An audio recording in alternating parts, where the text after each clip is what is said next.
नाजरीन आदाब, मैं हूं अब्बास फजल और आप देख रहे हैं MMC न्यूज़ इंडिया। नाजरीन, इस वक्त हमारे साथ बात करने के लिए मौजूद हैं साबिक रुकन पार्लियामेंट मोहम्मद अदीब साहब और हमारे साथ बात करने के लिए मौजूद हैं इनकलाब के chief of national bureau doctor Mumtaz Alam Wazir साहब। हम आप दोनों का अपने चैनल में बहुत बहुत खैर मकदम करते हैं। जी शुक्रिया। आज हमसे मुस्लिम सियासत पर ख़ास बातचीत करेंगे। मोहम्मद अदीब साहब, मुल्क की मुस्लिम सियासत पर आप क्या कहना चाहेंगे?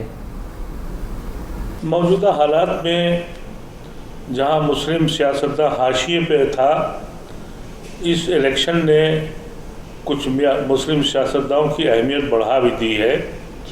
और मैंने अभी एक इंटरव्यू में कहा भी था आपके कि पहली बार कई सालों के बाद बहुत सी सीटों पर मुसलमान कैंडिडेट जीत भी रहे हैं और बहुत सी सीटों पर मुसलमान वोटर दूसरे सेकुलर हिंदुओं को जिता भी रहे हैं। इसलिए इस इलेक्शन में मुसलमानों का उत्तर प्रदेश में बहुत अहम रोल है और यही रोल हमारा जो है वो बिहार में भी है और यही रोल हमारा वेस्ट बंगाल में भी है। इन तीनों स्टेट में मिलाकर ये तकरीबन 160 के करीब मेंबर ऑफ पार्लियामेंट के फैसले करेंगे, जिसमें मुसलमानों का के वजूद का, पार्टिसिपेशन का खुशाइन बात यह है कि इस इलेक्शन में वो सिर्फ जिता ही नहीं रहा है बल्कि जीतने की दौड़ में भी अपने रेशियो के बराबर न हो, लेकिन कम से कम एक बड़ी तादाद रिप्रेजेंटेशन की हैसियत से पार्लियामेंट में ज़रूर पहुंचेगी, ऐसा आज के दिन लग रहा है। जी मुमताज़ साहब, आप क्या कहना चाहेंगे? मुल्क की मुस्लिम सियासत पर आप क्या कहना चाहेंगे? देखिए, मोहम्मद अदीब साहब ने जो बात अभी कही है ये बिल्कुल सही है कि इस बार कुछ सूरत हाल बेहतर हुई है और जैसा कि अदीब साहब ने कहा कि बिहार में, यूपी में और मगरबी बंगाल वगैरह में काफ़ी अच्छी सूरत हाल है और मुस्लिम जो है वो बहुत सूझबूझ से काम लेगा, कहीं हरा भी रहा है और कहीं अपने आप को जिता भी रहा है। ये तमाम चीज़ें हैं, लेकिन मैं ये भी देखता हूँ कि अक्सर वोट बढ़ जाया करते हैं और तकसीम हो जाते हैं, लोग जज्बात में आ जाते हैं, कुछ लोग सौदा भी कर लेते हैं, हमारे कौम के ही लोग कुछ सौदा कर लेते हैं। तो ये जो ख़दशा रहता है ये बिल्कुल सही है कि मुस्लिम जो है वो बहुत उम्दा फ़ैसला करता है, बहुत अच्छा फ़ैसला करता है, लेकिन कई बार ऐसा होता है कि अच्छे कैंडिडेट नहीं होते तब भी उनको जिता देते हैं और अपने लोगों को बिल्कुल नहीं जिताते। ख़ुद मोहम्मद अदीब साहब इस बात के गवाह हैं, बिजनौर से इन्होंने इलेक्शन लड़ा था, बिजनौर ये गए थे, लेकिन वहाँ क्या हुआ था, बिजनौर में जो लोग इनको ले करके गए थे उन्होंने खुद वोट नहीं दिया। तो ये इस तरीके से कहना, जबकि मोहम्मद अदीब में क्या कमी थी? मोहम्मद अदीब पढ़े लिखे, अलीगढ़ मुस्लिम यूनिवर्सिटी के साबिक प्रेसिडेंट हैं, वहाँ पे सदर हैं तलबा यूनियन के, इसके अलावा मेंबर पार्लियामेंट रहे, इसके अलावा दहशतगर्दी के मामले और दूसरे मामलात में पेश रहे, लड़ाइयाँ लड़ी और ये बिजनौर गए, लेकिन वहाँ क्या हुआ? लोगों ने मोहम्मद अदीब को वोट नहीं दिया। तो जो अच्छे लोग हैं वो मायूस भी होते हैं। तो लोग जाएंगे तो, लेकिन जाने के बाद क्या वो बोलेंगे नहीं बोलेंगे, ये भी अपने आप में एक सवाल है। लेकिन ये मैं इत्तेफाक करूँगा कि पहले के मुकाबले कुछ हालात बेहतर हैं। जी अदीब साहब, एक सवाल है कि मुस्लिम पार्टियां कोई कामयाब क्यों नहीं हो सकी? देखिए, मुमताज़ साहब की बात का मैं पहले जवाब दे दूं। मुस्लिम मेंबर ऑफ पार्लियामेंट जाने का मतलब ये नहीं है कि वो हमारी नुमाइंदगी करेंगे, क्योंकि ये हमने देख भी लिया जब मुजफ्फरनगर का फसाद हुआ, उत्तर प्रदेश में 66 MLA थे मुसलमान, कोई एक भी बोल के नहीं दिया। लेकिन इस वक्त जो मैंने ये बात रखी इस पस मंज़र में कि जब 2014 से मोदी का फार्मूला ये आया कि माइनस मुसलमान हाकिम वक्त बनना है, तो अब उनकी नज़रिया ये देखिए कि एक अकेला उनके पास एक लीडर था जो इलेक्शन लड़ के आया था, शाहनवाज हुसैन, वो भी उनको गवारा नहीं था उनकी अपनी पार्टी में। इसलिए मैंने कहा, लेकिन ये बात मुमताज़ साहब की बिल्कुल दुरुस्त है कि हम उनसे बहुत तवक्कुआत कर लें, वो हमारे लिए बोलेंगे, ऐसा मुझे नहीं लगा कभी। जो बोला वो हाशिए पे आया।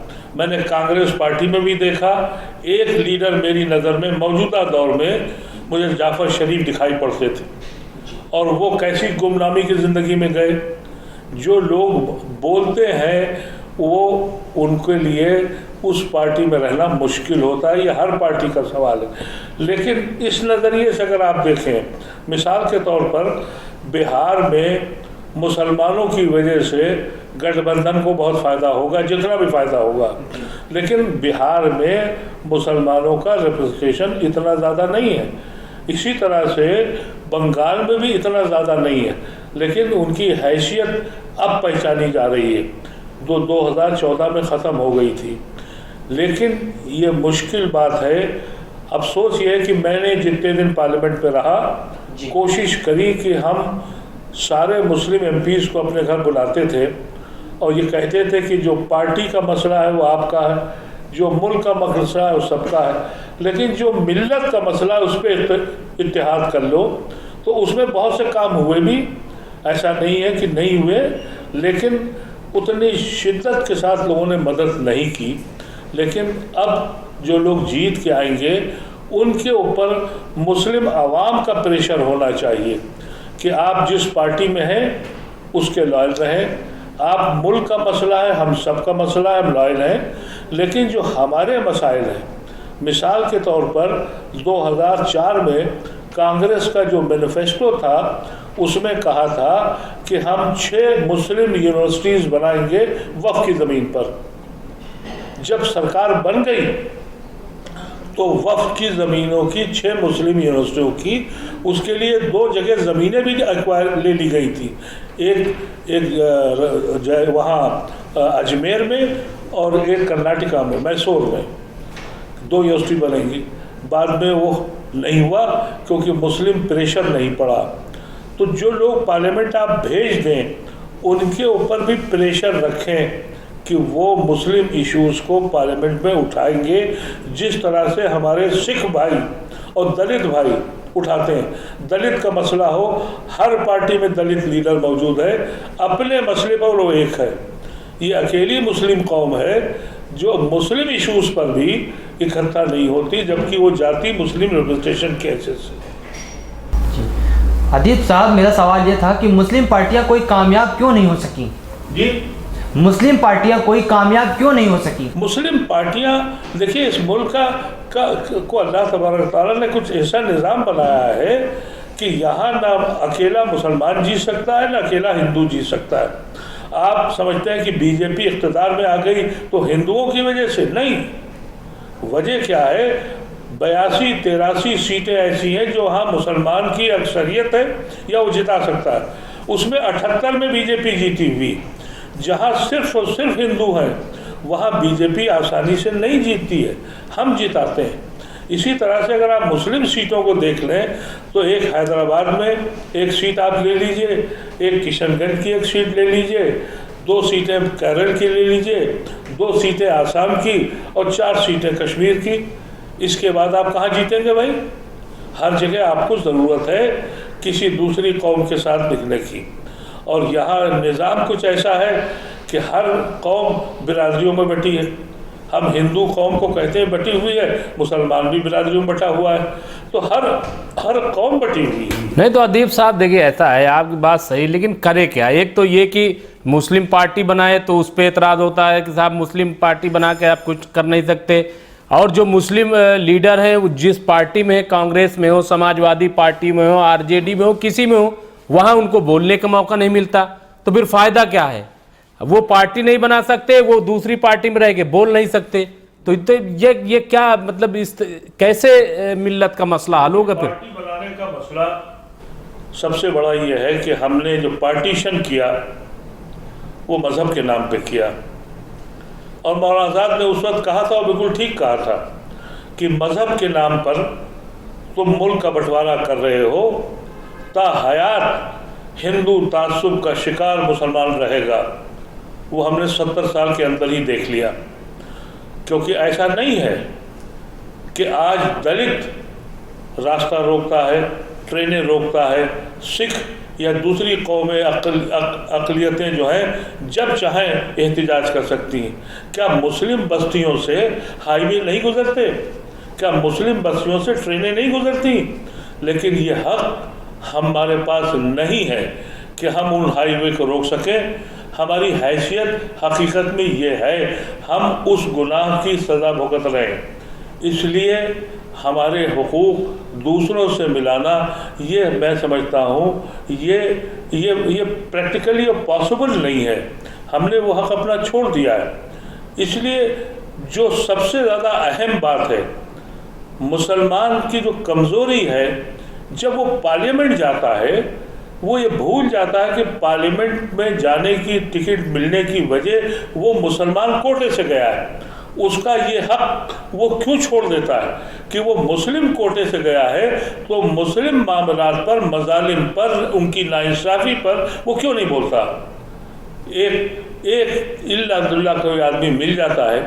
मैं ओवैसी का हामी नहीं हूँ, लेकिन ट्रिपल तलाक पर एक ओवैसी ने अमेंडमेंट दिया। मुस्लिम लीग के भी नुमाइंदे मौजूद थे, उन पर तो कोई बंदिश नहीं थी, और हमारे बदरुद्दीन अजमल साहब भी मौजूद थे, उन पर भी जुम्बिश नहीं थी। वोट वो भी नहीं दिया। इसका सवाल मुसलमानों से पूछना चाहिए कि सिर्फ पार्लियामेंट आप इसलिए जाते। इसीलिए मैं अक्सर कहता हूँ, मैं आज भी आपसे कहता हूँ कि बेगूसराय में एक इलेक्शन हो रहा है। बदरुद्दीन अजमल की बात आपने की, तो मैं ये आपसे पूछूंगा, आप चूँकि खुद पार्लियामेंट में रहे हैं, जिस तरीके का बदरुद्दीन अजमल ने बयान दिया था पिछले दिनों पार्लियामेंट में, और जिसके बाद गिरफ्तारियों में इजाफा हो गया, तो क्या इस किस्म का बयान उनको देना चाहिए? हालांकि उन्होंने माफ़ी मांग लिया, लेकिन माफ़ी मांगने से क्या होता है? उन्होंने कितना बड़ा मतलब नुकसान किया मिल्लत का? नहीं, आप असल ओवैसी साहब का जहाँ तक सवाल, ओवैसी नहीं, मैं अजमल की बात कर रहा हूँ। बदरुद्दीन अजमल ने जो बयान दिया था पार्लियामेंट में कि दहशतगर्दी जो है वो फैलाई जा रही मुल्क में, और एक ख़ास तबके का उन्होंने नाम लिया था, मैं नहीं नाम लेना चाहता। तो इस तरीके के हिंदुस्तान में तो कभी ऐसा रहा नहीं है। ISIS पूरी दुनिया में फैला, लेकिन हिंदुस्तान में उसको जगह नहीं दी यहाँ के मुसलमानों ने, लेकिन हमारे ही लीडर जा करके पार्लियामेंट के फ्लोर पे कह देते हैं। बिल्कुल आपकी बात से मैं इत्तेफाक करता हूँ, और इस तरह के बयान सिर्फ और सिर्फ अपने वजूद को कायम रखने के लिए। लेकिन जब पार्लियामेंट जाएंगे, अगर टिकट नहीं मिलेगा, कोई पार्टी देगी, तो कहेंगे मुसलमान से नहीं दिया गया। मैं ऐसी नुमाइंदगी से, मैं आज आपसे कह रहा हूँ कि बेगूसराय में इलेक्शन हो रहा है, वहाँ कन्हैया भी खड़े हैं और एक मुस्लिम लीडर भी खड़ा है। लेकिन अगर मैं वोटर होता तो मैं कन्हैया को वोट देता, इसलिए कि वो हक बोलता है, वो शायद मेरे लिए ज़्यादा बोलेगा। बिल्कुल सही बात है। मैं इस मौजू पर, हो सकता है लोग मुझसे इख्तिलाफ करें, मैं समझता हूँ कि जब कोई दूसरा मुसलमान जाएगा वो पार्टी की नुमाइंदगी करेगा। कन्हैया वो हक की लड़ाई लड़ रहा है, लेकिन हमें नहीं मालूम कितने मुसलमान देंगे। इसी तरह से बहुत से ऐसी कॉन्स्टिट्यूंसीज में इस बार भी बहुत से ऐसे लोग लड़ रहे हैं जो हुकूक की, इंसानियत की और जो हैवानों से लड़ने की जुर्रत रखते हैं, उनको पार्लियामेंट में जाना चाहिए। और मैं समझता हूँ चंद लोग ही अगर पहुँच जाएं पार्लियामेंट में, तो ये मोदी ऐसे मामूली आदमी को 10 मिनट में ठीक कर सकते हैं। ये भीड़ के लोग हैं। जो कमज़ोर होता है उसकी फितरत है कि जब भीड़ में हो तो जालिम बन जाता है, और जब वो भीड़ में नहीं है तो आपका गुलाम बनता है। ये मोदी एंड कंपनी उस ग्रोह के में शामिल है। भीड़ में ही है, ये कातिल है, और अदरवाइज ये आपके पैरों पे पड़े होते हैं। इनके लिए 10 कन्हैया काफ़ी हैं। जी अदीब साहब, आपको क्या लगता है इस बार कितने मेंबर ऑफ पार्लियामेंट जीत के आएंगे? जी मुस्लिम अदीब साहब, आपको क्या लगता है इस बार कितने मुस्लिम मेंबर ऑफ पार्लियामेंट जीत के आएंगे? देखिए, उत्तर प्रदेश का तो मेरा जो ख्याल है कि 8-9 लोग तो लड़ाई में हैं, और 2 एक ऐसे भी हैं जो हवा जिस तरह से चल रही है, जो फ्लोटिंग वोट जो आखिर में 24 घंटे में घूमेगा, तो हम 1 दर्जन तक पहुंच सकते हैं, ऐसा मुझे लगता है, अगर वो हवा वैसी ही रही। क्योंकि फ्लोटिंग वोट जो आखिरी 3-4-5-7 दो एक दिन पहले जो होता है वो 5-7% वोट को इन्फ्लुएंस करता है, और वो बड़ा इम्पोर्टेंट है, जिसके हाशिए पर मैं आज सलमान खुर्शीद को भी समझ रहा हूँ। मैं उसमें इनको भी क्या नाम अपना एक कैंडिडेट आ गए हैं वहाँ से सऊदी अरेबिया से, उनके बारे में भी ये कहा जा रहा है कि भाई काफ़ी दौलतमंद भी हैं, बड़ी गरीब कॉन्स्टिट्यूंसी है, वहाँ के इलाके के बहुत से लोगों को उन्होंने सऊदीया में नौकरियाँ दिलाई हैं, तो उनका कोई एक बेस है। अगर कोई पोलराइजेशन नहीं हुआ तो वो भी शायद आ सकते हैं, लेकिन ये जो शक्ल बन गई थी चंद साल से कि मुसलमान खड़ा होगा तो ज़मानत ज़ब्त होगी, वो शक्ल नहीं है। लेकिन मैं तमिलनाडु से और केरल से और बिहार से ये मुस्लिम कैंडिडेट जो सब गायब हो गए थे, एक सलीम साहब अकेले कम्युनिस्ट पार्टी से जीत के आए थे, और एक कांग्रेस से आई थी जो तमिलनाडु में चली गई, गनी खान चौधरी की नवासी। अदीब साहब, आपने यूपी की बात की, मैंने आज इंकलाब में ख़बर लिखी है और आपने शायद पढ़ी हो वो ख़बर, और उसमें मैंने ये कहा कि कम से कम 8 से 9 सीट यूपी से इस बार जीतेगा, क्योंकि 2014 में आपने देखा कि एक भी मुस्लिम मेंबर पार्लियामेंट जीत करके पार्लियामेंट नहीं गया। उसकी सबसे बड़ी वजह यह थी कि बीजेपी 73 सीटों पर कामयाब हुई थी और बीजेपी ने एक भी मुस्लिम उम्मीदवार बनाया नहीं था। इस बार ऐसा लग रहा है कि जैसे कुंवर दानिश अली, मुझे ऐसा लगता है कि वो शायद अमरोहा से जीत जाएं, क्योंकि उनके मुकाबले कोई मुस्लिम मेंबर पार्लियामेंट नहीं है और वो मुस्लिम अक्सरियत है। इसी तरीके से हम ये कह सकते हैं सहारनपुर में इमरान को, कैराना से तबस्सुम को, जो मैंने आज लिखा है, ज़फ़र अली नकवी साहब उस फहरिस्त में हैं, अफजाल अंसारी साहब गाज़ीपुर से हैं, शफ़ीकुर रहमान बर्ग साहब जी संभल से शफ़ीकुर रहमान बर्ग साहब हैं। तो इस तरीके कुछ सीटें आज मैंने निशानदेही की है कि जीत करके जा सकते हैं। तो अगर ये लोग जाते हैं तो क्या मतलब, मुझे तो लगता है कि इतने लोग अगर जाएंगे और ये अच्छे लोग हैं, अच्छे नाम हैं, तो जीत सकते हैं। लेकिन कुछ जगहों पर अदीब साहब फिर वही बात आ जाएगी, आप हालांकि इसकी लड़ाई लड़ते रहे हैं। अब जैसे आप मुरादाबाद ले लीजिए, वहाँ ST हसन और इमरान प्रतापगढ़ी, ये 2 हो गए। अब दोनों जो है जिस तरीके से लड़ेंगे तो वहाँ किसको फ़ायदा होगा? क्यों वहाँ पे समझा, आपको क्या लगता है कि वहाँ पे समझौता क्यों नहीं हो सका? नहीं, ये देखिए, इस बार थोड़ा फ़र्क है मुमताज़ साहब। पिछले इलेक्शनों में मैंने देखा ये है कि अपोजिशन पार्टी उतनी ही मुजरिम है जो अपने को सेकुलर कहती हैं जितनी बीजेपी। मेरा तज़िया था और मैंने मुख्तलिफ अपोजिशन लीडरों से कहा, शरद यादव से लेकर और हर लीडर से, कि आप लोग मुसलमानों को पार्लियामेंट में जाने से रोकते हैं। उन्होंने वजह पूछी तो मैंने कहा जितनी मुस्लिम इन्फ्लुएंशियल एजेंसीज कॉन्स्टिट्यूंसीज हैं वहाँ हर पार्टी एक मुस्लिम कैंडिडेट खड़ा करती। ऐसी शक्ल इस बार नहीं हुई, क्योंकि ज़्यादातर गठबंधन की वजह से 2 पार्टियों में एक ही कैंडिडेट खड़ा हो पाया। कांग्रेस ने कहीं कहीं 2-4 कैंडिडेट खड़े किए हैं, लेकिन आम तौर से जो पहले तो ये हो रहा था, कोई शरद पवार का टिकट ले आता था, कोई तृणमूल कांग्रेस का टिकट ले आता था, कोई किसी का टिकट ले आया, और नहीं मिला तो 5-7 बीजेपी के कैंडिडेट खड़े हो गए मुख्तलिफ पार्टियों से। तो वो शक्ल इस बार नहीं बनी, और वो शक्ल इसलिए नहीं बनी कि जो वो हजरात जिनको कुछ गैर मुस्लिमों के वोट जिनको मिलते हैं उनकी अपनी शख्सियत की वजह से, वो सब के सब लड़ाई में है।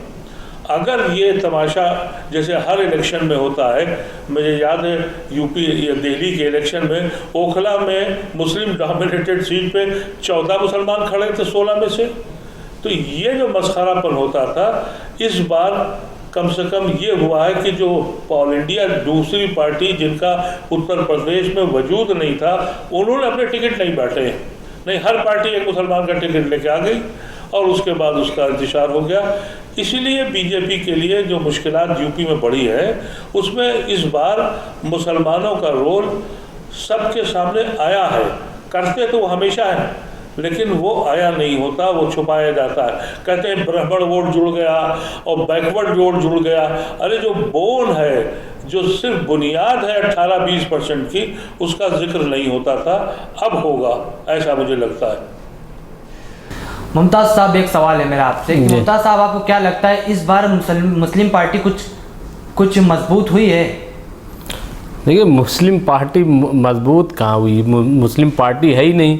मुस्लिम पार्टियां कोई लड़ नहीं रही। यही तो अदीब साहब कह रहे थे कि मुस्लिम पार्टी, जाहिर सी बात है कि असदुद्दीन ओवैसी जो कहते थे कि हम यूपी से लड़ेंगे, वो उन्होंने भी ये फैसला लिया और मेरे ख्याल से दानिशमंदाना फैसला है कि उन्होंने यूपी से अपना कोई उम्मीदवार नहीं खड़ा किया, उन्होंने भी स्पेस दे दिया। तो अदीब साहब यही तो कह रहे हैं कि आमतौर से होता ये था, छोटी छोटी पार्टियों से या दूसरी स्टेट की पार्टियों से टिकट आसानी से मिल जाता था, लोग आते थे और शौक पूरा कर लेते थे, 10-20 हज़ार वोट ले करके और बीजेपी को जिता। इस बार ऐसा कुछ भी नहीं है। तो मेरे ख्याल से ये जो अदीब साहब ने कहा है, ये बहुत अच्छी बात उन्होंने कही है और मैंने भी इस पर गौर नहीं किया था। ये अदीब साहब की बात बिल्कुल सही कि इस बार जो है वो ऐसा नहीं है कि बहुत छोटे छोटे लोग खड़े हुए हैं, बल्कि चंद पार्टियां हैं जो नेशनल पार्टी या स्टेट में मजबूत पार्टियां हैं, उनके साथ मुकाबला में। मिसाल तौर पर जैसे अगर आप यूपी की सिर्फ बात कर लें तो वहाँ एसपी, बीएसपी, आरएलडी है, बीजेपी है और कांग्रेस है। कांग्रेस भी कहीं कहीं है जहाँ पे उसका मजबूत वो है, वरना कांग्रेस भी उस तरीके से यूपी में नहीं लड़ रही है। मुझे नहीं लग रहा है कि यूपी में जिस तरीके से कांग्रेस, लेकिन जहां उसको लगता है कि यहाँ हम कुछ कर सकते हैं वहाँ वो कर भी रही है। आप देख लीजिए, आज प्रियंका गांधी का ये रोड शो ये यहाँ था नोएडा में, गाजियाबाद में, तो इस तरीके से हो रहा है। लेकिन ऑल ओवर कुल मिला करके मुकाबला जो है वो बराह रास्त बीजेपी से ही है और हर पार्टी यही चाहती है और कांग्रेस खास तौर से चाहती है। अदीब भाई मालूम नहीं इत्तेफाक करेंगे कि नहीं, कि कांग्रेस जो है वो इक़्तिदार नहीं चाहती, बल्कि इस बार इक़्तिदार की तब्दीली चाहती है और ये चाहती है किसी सूरत जो है वो बीजेपी की हुकूमत हट जाए, फिर चाहे जो बन जाए। अब मालूम नहीं अदीब साहब, क्या मैं सही कह रहा हूँ?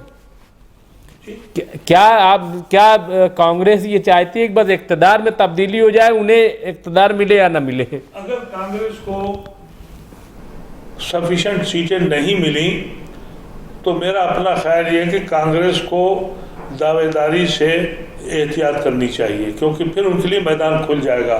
लेकिन अगर वो 200 की फिगर तक पहुंच जाते हैं तब तो दावेदारी उनको करनी चाहिए, इसलिए कि फिर 25-30 सीटों वाला अगर कोई अलायंस लीड करेगा तो वो हमने देखा न चंद्रशेखर जी का चला, न गुजराल जी का चला, वो फिर नहीं चलती है। लेकिन अगर 150 से ऊपर एक पार्टी की सीट है तो वो अलायंस बिल्कुल पॉजिटिव होता है और पूरे 5 साल चलता है। अगर कांग्रेस 150 का आंकड़ा ऊपर पहुंच जाता है तो उनका क्लेम बनता है कि वो अपने को पीछे करें और दूसरी पार्टियों के साथ समझौता करें, जो बहुत दिनों तक देरपा नहीं होगा। लेकिन अगर 150 सीटें कांग्रेस को मिल जाती हैं, मुझे बज़ाहिर आपकी बात से इत्तेफाक लगता है कि कांग्रेस इस वक्त उसका बुनियादी मकसद ये है कि इस रिजीम को किसी सूरत से रोका जाए जिससे ये जमहूरी मुल्क, सेकुलर मुल्क बच सके। अब ये फिक्र कांग्रेस में इस वक्त मुझे लगता है कि है, और इसी वजह से जो राहुल गांधी का भी बयान दिल्ली के सिलसिले में आया है कॉम्प्रोमाइज़ का, वो ये इंडिकेट कर रहा है कि वो दिल्ली की 7 सीटों पे भी कॉम्प्रोमाइज़ करने को तैयार हैं। ये खुशाइन बात है। मैं समझता हूँ कि हम सब लोगों को इसी तरह अप्रोच करनी चाहिए। अब कांग्रेस ने महाराष्ट्र में कर लिया, कांग्रेस ने कर्नाटका में कर लिया, दिल्ली में करने जा रही है, तो बिहार में ठीक बात है कि वेस्ट बंगाल में नहीं हो सकता।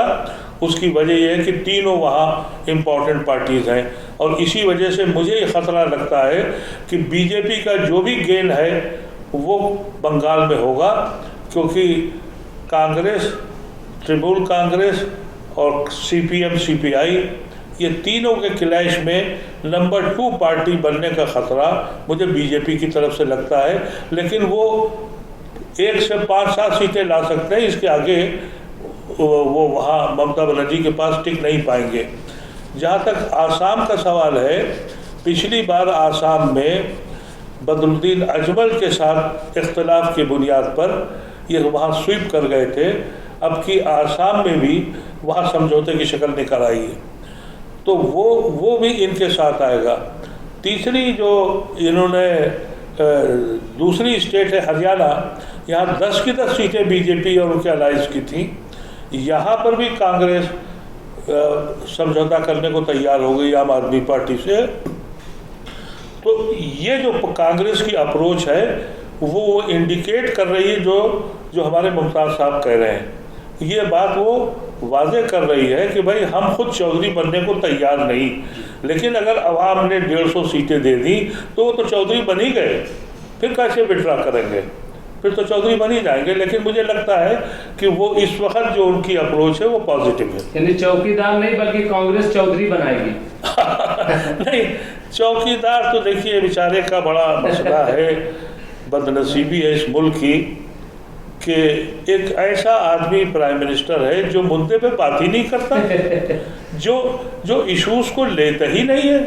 अब आप देखिए ना कि जो बजट जो मैनिफेस्टो आया है, अभी 2-4 दिन में इनका मैनिफेस्टो आएगा तो आप देख लीजिएगा कि गौशाला के लिए इतने पैसे छोड़ दिए और फॉरेन एक्सचेंज जो है वो गाय के मूत्र और गोबर से कमाएंगे, बिजली कहाँ से पैदा करेंगे, यहाँ पर ये ले जाके इस मुल्क को खड़ा करेंगे। लेकिन आवाम को क्या करें जिसके दिल और दिमाग में नफरतें भर गई हों, वो कितनी कारगर होंगी। एक बार तो चल गई, मुझे लगता है कि इस ज़मीन पर ये ज़मीन ऐसी नहीं है कि जहाँ हमेशा चल पाई है। मुमताज़ साहब, मेरा आपसे आखिरी सवाल है कि 2019 में इलेक्शन में सूरत हाल क्या होगी, हमें निचोड़ बता दीजिए आप। देखिए 2019 में मुझे नहीं लगता है कि इस बार बीजेपी आ रही है, मुझे नहीं लग रहा है एनडीए हुकूमत बनाने जा रही है। मुझे तो यही लग रहा है कि कांग्रेस मदद करेगी और कोई जो तीसरे महाज जो खड़ा हो रहा है उनमें से कोई ना कोई हुकूमत बनाएगा। और अगर कांग्रेस जिस तरीके से मध्य प्रदेश, राजस्थान, इवन कि गुजरात, छत्तीसगढ़ और इस तरीके से चीज़ें निकली हैं, तो अगर इन तमाम चीज़ों को देख लें तो कांग्रेस तो स्ट्रांग हो रही है, इसमें कोई शक नहीं है। लेकिन मुझे नहीं लगता कि कांग्रेस हुकूमत बनाने की पोजीशन में है, बल्कि जैसा कि अदीप भाई ने कहा कि कांग्रेस इस बार चौधरी बनाएगी और चौकीदार को हटाएगी। मुमताज़ साहब, आप उतने उससे कैसे कह सकते हैं कि इस बार बीजेपी की सरकार नहीं आएगी? नहीं, देखिए मैं इसलिए कह रहा हूँ कि 3 स्टेट अभी लॉस में गई जो बहुत इम्पॉर्टेंट थी, मध्य प्रदेश, छत्तीसगढ़ और ये राजस्थान। इसके अलावा यूपी में जिस तरीके 2014 में पोजीशन थी वो नहीं है, इस बार पूरे मुल्क में नहीं है। बिहार में भी हम देख रहे हैं कि सूरत हाल बिल्कुल मुख्तलिफ है। ऐसा नहीं है कि अगर जेडीयू के साथ इत्तेहाद हो गया तो बीजेपी स्वीप कर जाएगी, ऐसा बिल्कुल नहीं है। वहाँ पे मुस्लिम पूरी तरीके से मुत्तहिद है, यादव मुत्तहिद है और कुशवाहा भी आ गया। और दलित भी, मैं आपको बताऊं कि जिस तरीके से 5 साल तक रामविलास पासवान खामोश रहे दलित के मुद्दे पर, दलित पिटता रहा लेकिन पासवान बोल के नहीं दिए, एक ज़बान कुछ नहीं बोले, न कोई एक्शन लिया, तो दलित भी उनकी तरफ से खिसक रहा है। और इसीलिए शायद वहाँ पे बड़ी होशियारी की कि जीतर नाम मांझी की छोटी सी पार्टी को 3 सीट दी गई। तो मुझे ये तमाम, फिर महाराष्ट्र में इत्तेहाद, अभी अदीप साहब कह रहे थे, कर्नाटका में इत्तेहाद है, मगरिब में वो कह रहे थे कुछ सीटें बढ़ेंगी, लेकिन मुझे नहीं लगता है। वहाँ जिस तरीके से ममता बनर्जी ने काम किया है, वहाँ के लोग काफ़ी खुश हैं। और ज़िमनी इंतखाबात में आप देखिए तमाम, और इस तरीके से वो काफ़ी उठ करके वहाँ पे वो मजबूत हुई है। तो मुझे नहीं लगता है कि वहाँ बीजेपी बहुत ज़्यादा करेगी। तो इस तमाम जो बुनियादी बात है, फिर इसके अलावा देखिए कोई कुछ भी कहे, लेकिन बहुत सारे लोग ऐसे हैं जिनके सामने 14 और 19 में बड़ा फ़र्क है। 14 में नोटबंदी नहीं हुई थी, अगर हम कह ले 2% भी लोग नाराज़ हैं तो बहुत बड़ी चीज़ है, क्योंकि बहुत ज़्यादा से थोड़ी जीते थे, 31% वोट मिले थे। फिर इसके अलावा जीएसटी जिस तरीके से पूरी तजारत जो है एक साथ धम से बैठ गई और 200 से ज़्यादा अमेंडमेंट इनको करने पड़े, फ्लोर एक तरीके से हो गया। फिर और रोजगार के सवाल पर रोजगार में कुछ नहीं हुआ, सरकारी नौकरियां वैकेंसीज खाली हैं, जिसका राहुल गांधी ने कहा है कि 20 करोड़, और राहुल गांधी का मैनिफेस्टो जो है वो भी एक बहुत बड़ा इनके लिए चैलेंज है, एक बड़ी तब्दीली है। मुझे याद है छत्तीसगढ़ में बीजेपी जीत रही थी, अदीप साहब बताएंगे इस पे, छत्तीसगढ़ में बीजेपी जीत रही थी, लेकिन जैसे ही राहुल गांधी ने कहा कि हम कर्ज माफ करेंगे, सारे जो किसान हैं उन्होंने गल्ले अपने अपने घर में रख लिए और खुद बैठ गए। अच्छा, जब घर में बैठ गए कि कर्ज माफी होगी तो कर्ज तभी तो माफी होगी, ये वोटर समझ रहा था कि जब हम वोट देंगे तो कांग्रेस को वोट दिया। तो आप ये देखिए कि मध्य प्रदेश, राजस्थान जहां लग रहा था ज्यादा हवा है वहां तो कांग्रेस कमजोर रही, लेकिन छत्तीसगढ़ में स्वीप कर गई।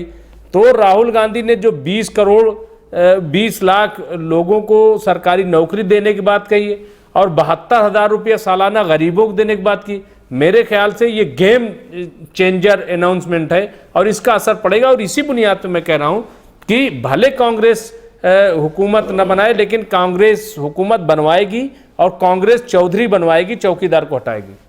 मैं एक बात इस पे और आपसे कहना चाह रहा था जी, जो मुमताज साहब ने कहा जी, इसमें अभी भी हमारी कम्युनिटी को विजिलेंट रहना चाहिए, क्योंकि जिनसे मुकाबला है वो शातिरों के शातिर हैं, वो क्या करेंगे आखिरी वक्त तक। बहैसियत इंडिविजुअल मैं अपनी ज़ाती जो मेरी फ़िक्र है और मैं लोगों से अपील भी कर रहा हूँ और आपके इस चैनल से भी कर रहा हूँ जी, जी, कि विजिलेंट रहिए आखिर तक, अच्छे कैंडिडेट को जिताने की कोशिश करिए जो बीजेपी को हरा रहा हो। आखिरी वक्त में मैंने, जैसे अभी आपने बात हम लोगों ने करी थी मुस्लिम, अब अकेले एक मुसलमान खड़े हैं बिजनौर में कांग्रेस की तरफ से, नसीमुद्दीन साहब जी, वहाँ पर मुकाबला है मायावती के कैंडिडेट और बीजेपी के कैंडिडेट में, कॉम्बिनेशन बनता है दलित और मुसलमान का। अगर वहाँ मुसलमानों ने आखिर में ये देख लें कि यहाँ हम मुसलमान कैंडिडेट के बजाय एक दूसरा कैंडिडेट जो बीजेपी को रोक सकता है, अपना वोट इधर को ट्रांसफ़र कर देंगे तो वो सीट भी बीजेपी हार जाएगी और वो हमारे लिए मुकद्दम है। एक मुसलमान जाके वहाँ क्या करेगा, उससे बेहतर है कि आप एक ख़तरनाक आदमी को रोक दें। इसी तरह से बहुत से ऐसी कॉन्स्टिट्यूंसीज हैं जहाँ पर बहुत अच्छे हिंदू खड़े हैं।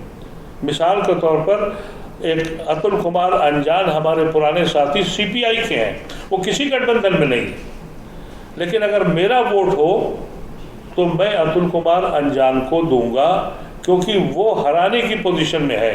बिल्कुल। और अतुल कुमार अंजान कोई 5 मेंबर ऑफ पार्लियामेंट के ज़्यादा वोकल हैं।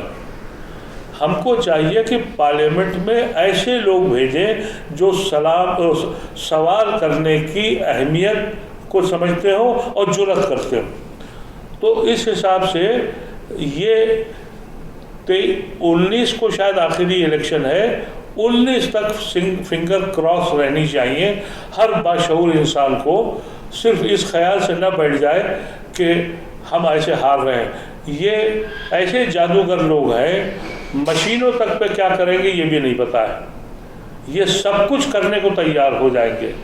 अब आप देखिए ना कि एक नामो टीवी भी चलने लगा, न कोर्ट रोक रही है, न इलेक्शन कमीशन रोक रहा है, गवर्नर प्रोपेगेंडा कर रहा है, कुछ नहीं हो रहा, कह रहे फाइल वहाँ चली गई, फाइल वहाँ चली गई। अरे प्रेसिडेंट को, इलेक्शन ऑफिसर को 24 घंटे के अंदर लाइन हाजिर कर देना चाहिए था। तो कोई इंस्टीट्यूशन नहीं छोड़ा है। आज मैं देख रहा था कि वो अगस्टा क्रिस्टी केस में उसमें उन्होंने नई चार्जशीट एक फेल कर दी। तो ये मौजूदा इस शक्ल में बीजेपी बहुत पीछे है, लेकिन इसको बिल्कुल आखिर तक सुकून से लेने की ज़रूरत नहीं है। ये शातिर लोग हैं, इख्तिदार अगर छोड़ेंगे तो सिर्फ जेल ही जेल, इनके अलावा दूसरी चीज़ इनके पास नहीं है, इन्हें मालूम है, तो इनको जेल जाना पड़ेगा। अब हालत ये है कि ये कह दिया कि समझौता एक्सप्रेस में जजमेंट आया कि छोड़ दिया, और प्रोपेगेंडा हो गया कि कांग्रेस जो थी उसने फंसाया। जजमेंट में ये लिखा हुआ है कि छोड़ा गवर्नमेंट ने, क्यों? सबूत नहीं दिए, गवाह पलट दिए। जज कह रहा है मजबूर है, जब गवाही नहीं दे रहे हो, सबूत नहीं दे रहे हो, छोड़ना पड़ेगा। मीडिया सिर्फ वो दिखा रहा है, मीडिया ये नहीं दिखा रहा है कि तुमने इतने शातिर हो कि जालिमों ने जिन्होंने जुल्म किया था उनकी गवाहों को तोड़ दिया, उनके सबूतों को पेश नहीं किया। तो ऐसे लोगों से जब मुकाबला हो तो प्रेडिक्शन हम बदलना चाहिए, आखिर तक देखना चाहिए, ये मैं कहना चाहता हूँ। बहुत बहुत शुक्रिया अदीब साहब। मुमताज़ साहब आपका भी बहुत बहुत शुक्रिया। शुक्रिया। नाज़रीन, तो जैसा कि आप देख रहे थे, आज हमारे साथ बात करने के लिए मौजूद थे साबिक रुकन पार्लियामेंट मोहम्मद अदीब साहब, और हमारे साथ बात करने के लिए मौजूद थे इनकलाब के chief of national bureau doctor Mumtaz Alam Rizvi साहब। आज उनसे मुल्क की मुस्लिम सियासत पर ख़ास बातचीत कर रहे थे। नाज़रीन, हम फिर हाजिर हैं कुछ बड़ी खबरों के साथ। देखते रहिए MMC न्यूज़ इंडिया नई दिल्ली, और हमारे चैनल को ज़्यादा से ज़्यादा सब्सक्राइब एंड शेयर कीजिए। शुक्रिया, खुदा हाफिज़।